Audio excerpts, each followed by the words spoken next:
It's the 24th of August 2024. You're most welcome to the Nilecast Weekend Edition on your West Nile Television, where we give you the daily news bulletins of the day every day from 7 p.m. to 8 p.m. My name's Okumringa Christine. Let's dive straight into the headlines. In the headlines tonight, Madi Sub-Region gets first Paramount Chief in the history of Madi people.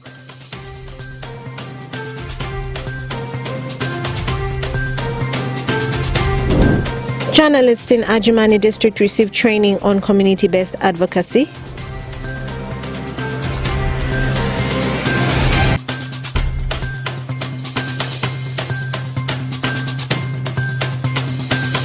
And students in Obongi district urged to use patriotic knowledge positively. This and more in the Nilecast News Bulletin.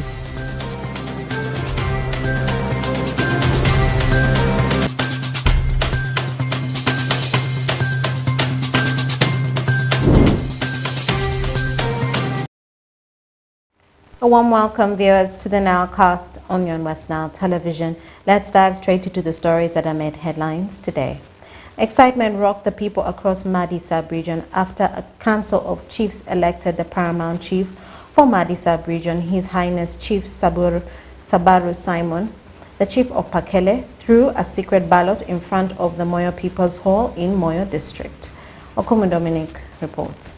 The event, which was conducted by an independent electoral commission, attracted all the 21 chiefs across the three Madi districts of Ajumani, Obongi and Moyo with their cabinet members and members of the public who turned up to witness the process and welcome the first ever Madi Paramount Chief, Loprigo, His Highness Suru Baru Simon, the Chief of Pakele Clan, who won the election by a percentage of over 51% against His Highness Chief Akuti Moses Chokiri of Adropi Clan, and was sworn in as the Paramount Chief of Madi by the Chief Magistrate Moyo Magistrates Court. And observe the laws of OP Madi, and that I shall protect and promote the interest of OP Madi. So help me God. Dr. Adibako Serafin, the Chairman Electoral Commission, gave the details of the elections following the 2 rounds of voting. 1. Opi Akuti Moses Ukiri of Adropi Clan polled 10 votes, amounting to 47.6% of the votes. Opi Suru Simon Baru of Pakele Clan polled 11 votes, amounting to 52.4% of the votes cast. We did not have any invalid votes. 21 total votes polled and 21 were valid.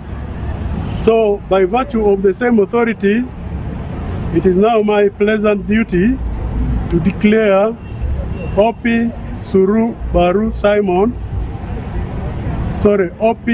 Simon Baru, that's the order of the names. Opi Suru Simon Baru as the duly elected Loprego elect of Madi Cultural Institution. Honorable Anyama Williams, the Chairman Local Council 5 Moyo District, after the election and the swearing in of the Madi Loprigo, said the process has purely been cultural in nature with no political interference, and urged the new Loprigo to work together with the chiefs, including the one he competed against, so as to bring development, saying not everyone can be a Loprigo at the same time. Therefore, the chiefs need to accord the new Loprigo the respect and work together to develop Madi Sub-Region. This has been a purely cultural process. It was not in any way, it was not interfered with by political leadership. For us, what we did as leaders is we are also Madi people. We are Madi sons and daughters. We are under obligation as local government authorities to facilitate the process of reorganizing and building a vibrant chiefdom for Madi people. So this is all what the process has been. It has been peaceful. I want to appeal to the newly elected Loprigo to work with the other fellow candidates who contested with him. They have to work together for the good of Madi people. His Highness Chief Suru Baru Simon, the Chief of Pakele Clan, who is now the Loprigo, placed on the throne pledged to work together with the chiefs and form a cabinet and council of elders who will advise them on cultural matters so as to strengthen the cultural institutions, and also promise to work and coordinate with the local governments of the districts of Moyo, Adjumani and Obongi and the central government so as to bring about development in the region. Opi Suru Baru Simon solemnly swear in the name of the Almighty God that I shall faithfully exercise the functions of Madi and that I shall uphold, preserve, protect and defend the Constitution of Opi Madidri. His Highness Chief Akuti Moses Chokiri of Adropi clan, who lost the election, accepted the outcome of the election and pledged to work together with the new Loprigo so as to develop Madi sub-region, and thanked the chiefs for making the process possible and peaceful. This is the first time Madi sub-region is getting a paramount chief elected by the Council of Chiefs in the region, who will reign over the Madi cultural institution following the government directive for every kingdom and chiefdoms to have either one king or a paramount chief to help coordinate different government programs to their people so as to bring socio-economic transformation and foster development in their kingdoms and chiefdoms. It's from this background that the cultural chiefs of Madi elected their paramount chief, Loprigo, to help coordinate and link the Madi people with the government for development. Dominic Anthony Okumu, West Nile TV, Nilecast. Moving on in our stories, the media team in Adjumani district have been empowered and sensitized about their roles and responsibilities on how to make their impacts felt in the community during a 2-day training exercise organized by Y Global Uganda. Onzima Allen reports. In order to make media works more visible and impactful to the communities, media practitioners from Adjumani district have received a refresher training meant to improve on their capacity building and make them able to find solutions to the various challenges within the communities. This was during a 2-day refresher training organized by Y Global Uganda, an international non-governmental organization under the docket of Norwegian government, which conducted a training in Adjumani district from the 20th to 21st August 2024 at Grewia Heritage Court premises. According to Okwir Isaac, Programs Manager, Y Global Uganda, the initiative is to empower the journalists and media houses to bring grassroots issues affecting communities to light so that they can be worked upon.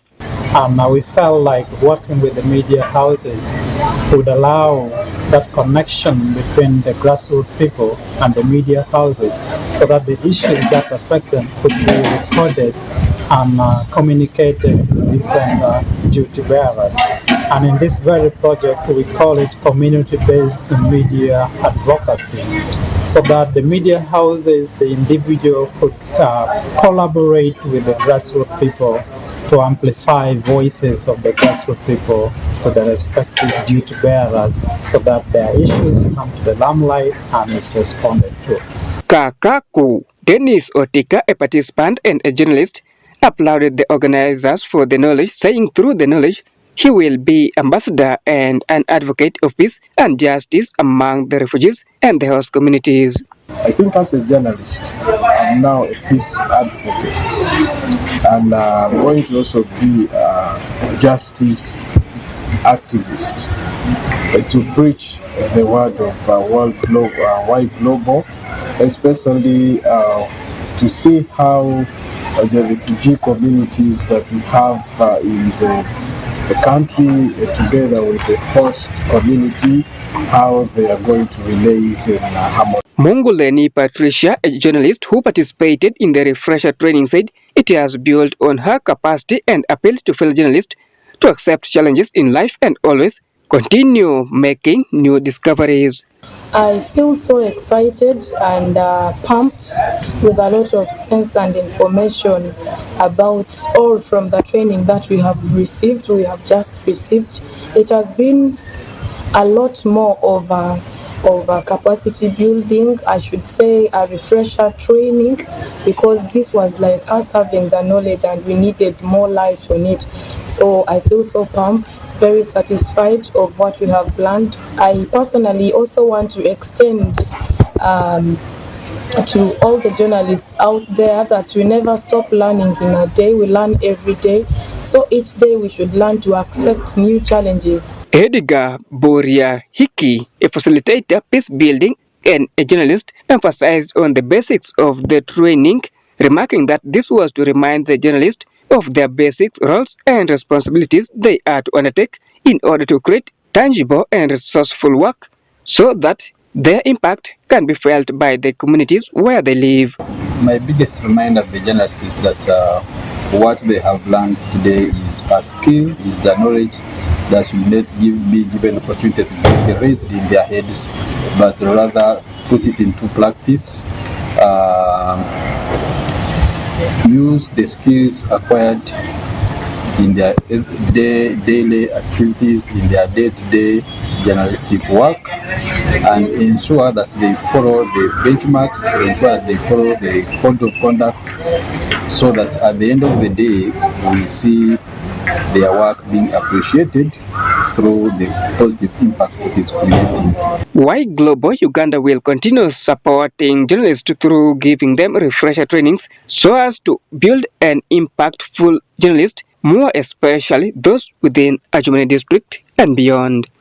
Is Ushoki Njima Alan, West Nile Television, Nilecast. Moving on, in Obongi district, during a patriotism club's pass out in Obongi district, students have been urged to allow the knowledge they have acquired to be mentally alert, disciplined and desist from premarital sex so as to avoid infections and school dropouts. Okumu Dominic reports. The pass-out event attracted 5,900 students, both nationals and refugees, from 9 secondary schools within Obongi district in an event which took place at Idiwa Secondary School playgrounds. Ms. Kopsinje Fiona Mary from the National Patriotism Secretariat, who was the chief guest during the pass-out, urged the students to allow the patriotic knowledge they have acquired to make them become mentally alert and disciplined, saying they need to pass the knowledge they have acquired to other people who have not got the knowledge. The knowledge and skills you have acquired should enable you to be mentally alert and disciplined students. I encourage you to continue on a journey of seeking knowledge and impacting this knowledge onto your parents, friends, and the community at large. Now that you are cadres, it is your responsibility to be exemplary to your fellow students and teach them the values you have learned these past 6 days.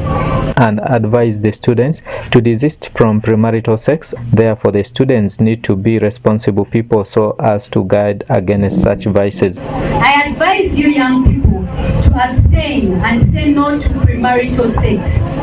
Statistics show that 600 youth in Uganda get infected each day with HIV every 7 days. And you can only avoid being part of this number if you love yourself and attach value to yourself.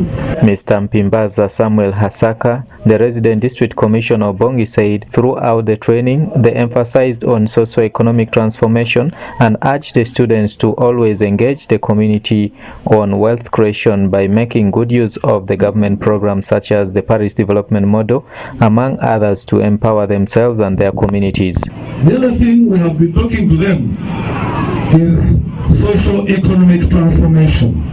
We've told them that as they go back for holidays, they should engage their societies, they should engage their parents into how they can get out of poverty, into how they can have socio-economic transformation using the available government programs. Honorable Dr. Bokadi D. George, the Member of Parliament of Obongi County, said the students are now qualified to be part of the global population and tasked them to fight to protect the African continent, which he said is under threat from neocolonialism tendencies.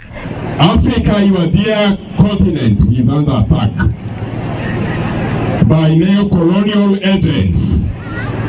And when I see you pass here, you are the people who defend Africa from neo-colonialism. Honorable Buga Habib Kemis, the chairman local council of 5 Obongi district, said the training has taught the students a lot of ideas on how to live their lives, and therefore urged the students to be disciplined and do the right thing to be able to develop their country. It has really given you different ways to conduct yourself. Patriotism it means you must love your country. You must love your neighbor. You must love yourself.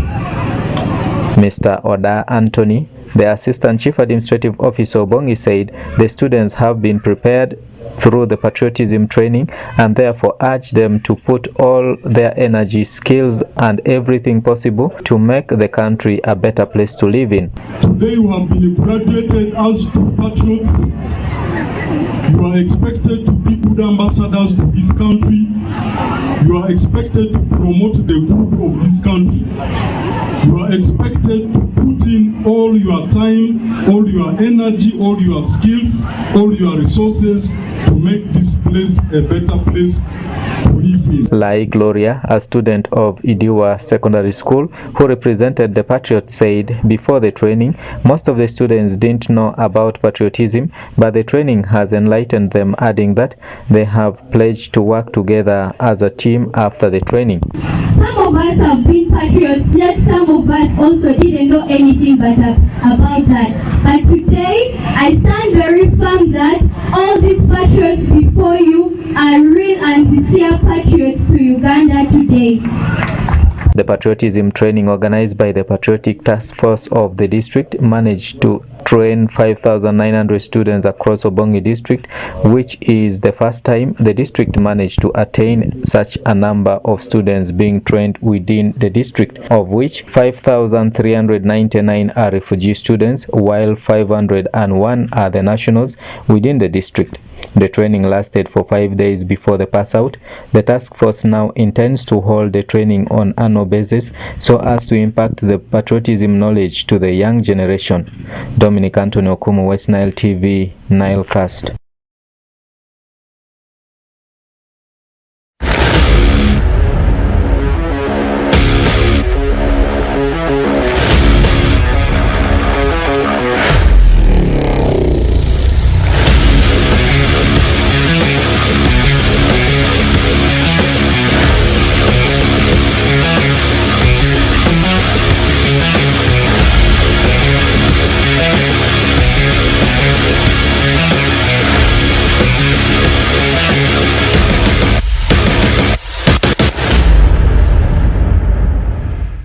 My name is Orak Benson Pastore. This is West Nile Television. The program which is currently going on is Nilecast News, but I am coming up with what is happening in the world of sports called Nilecast Sports. I can confirm to you so many things continues to happen in the world of sports. It's been weekend. I can confirm to you all the top European leagues are back, and also as in Asian football, Saudi Professional League, also Qatar Star League is also back.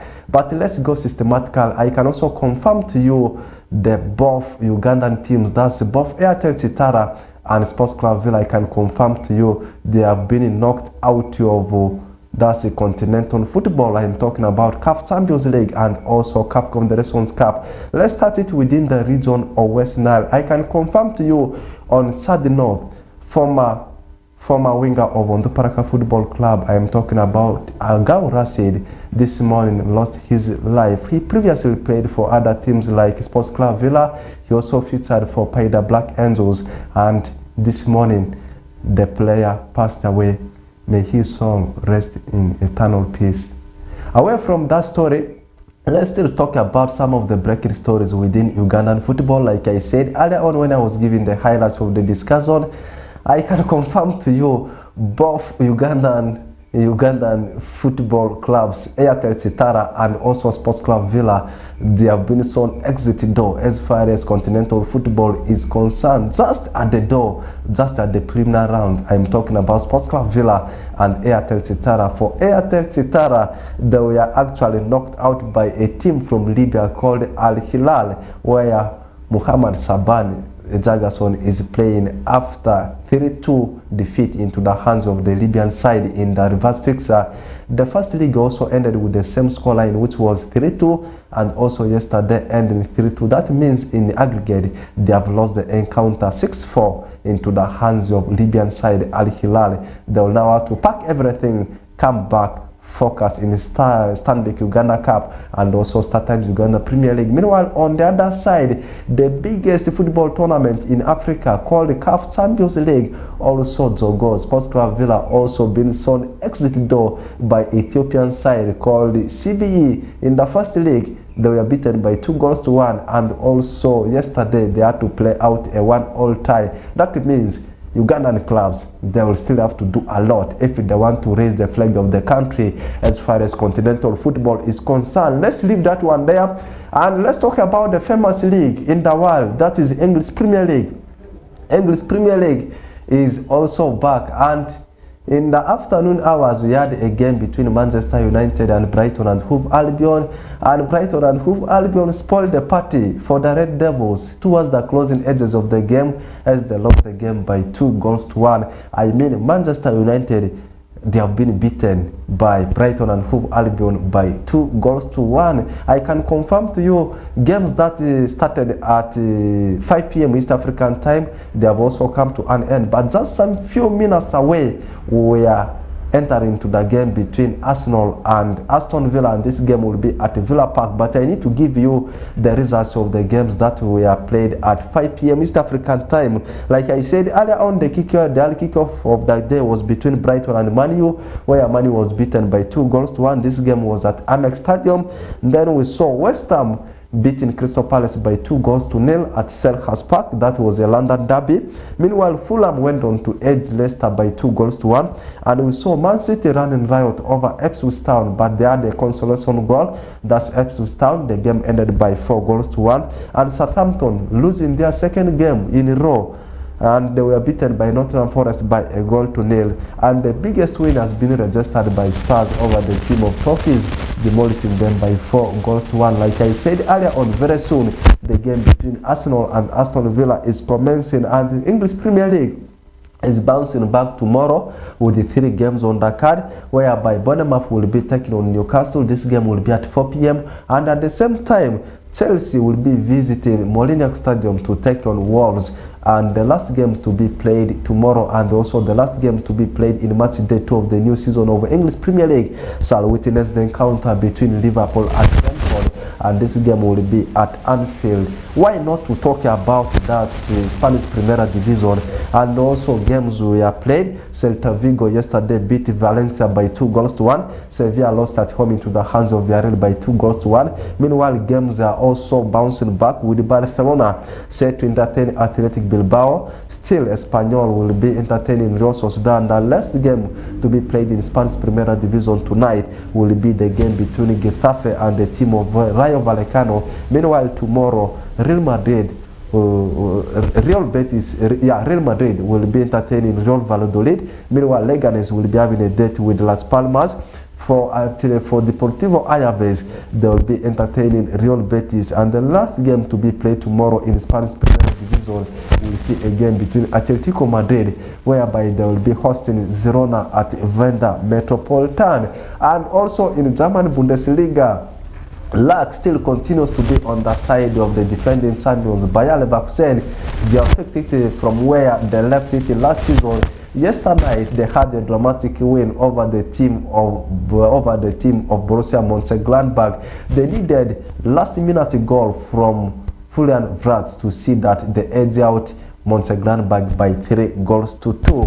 And other games were also played. Augsburg playing a 2-2 tie with the team of Werder Bremen. Freiburg were 3-1 winners over Stuttgart. Meanwhile, Hoffenheim had to edge out the newly promoted side called Holstein Kiel by 3-2. Mainz had to share the spoil with Union Berlin. It ended 1-1. And RB Leipzig edged out Das Bochum by 1-0. And tonight, also very few minutes from now, you will be seeing Borussia Dortmund at Westfalen Stadion hosting the team of Eintracht Frankfurt. And lastly, in Italian Serie A, games are set to be played today with Parma entertaining AC Milan tonight, Udinese playing Lazio. Lecce travels away to Inter Milan.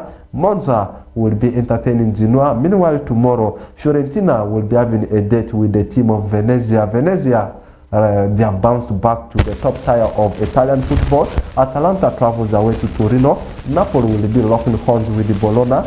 And the day for tomorrow shall be climaxed by the game between AS Roma, as they'll be hosting Empoli at Estadio di Olimpico. Let's finalize everything with the 1 or 2 stories that are happening in the world of transfer. I can confirm to you, Napoli, they are close to agreeing everything to see that they lure the services of Belgium striker who is playing for the team, actually who is a player for the team of Chelsea. I'm talking about Romelu Lukaku, and the fee is believed to be around £30 million. And Fulham, they have also completed the signing of Crystal Palace central defender, that's Josim Anderson. This is the latest update I can give you about Fulham, and the guy has gone on to sign 5 years contract with the Cottagers. And meanwhile, Leicester City have also completed the signing of Crystal Palace forward Jordan Ayew. That means in a space of less than 2 days, Crystal Palace, they have released 2 players, Jordan Ayew to Foxes, meanwhile Anderson, Josim Anderson to Cottagers, that's Fulham. And lastly, Swansea City, they have signed a player from Olympiacos Peru in Greek Super League called Abe on loan. Let's drop everything there. Have the best of your night and the best of your weekend. We'll link up again on Friday.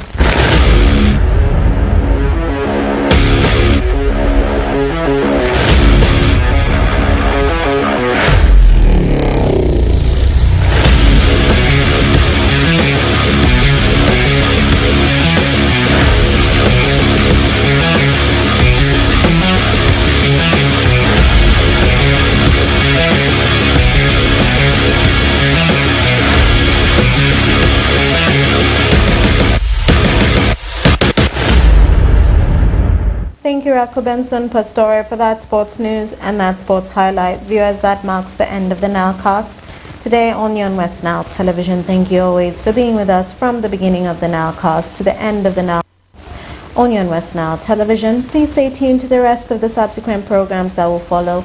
My name is Okumuringa Christine. Have a good evening.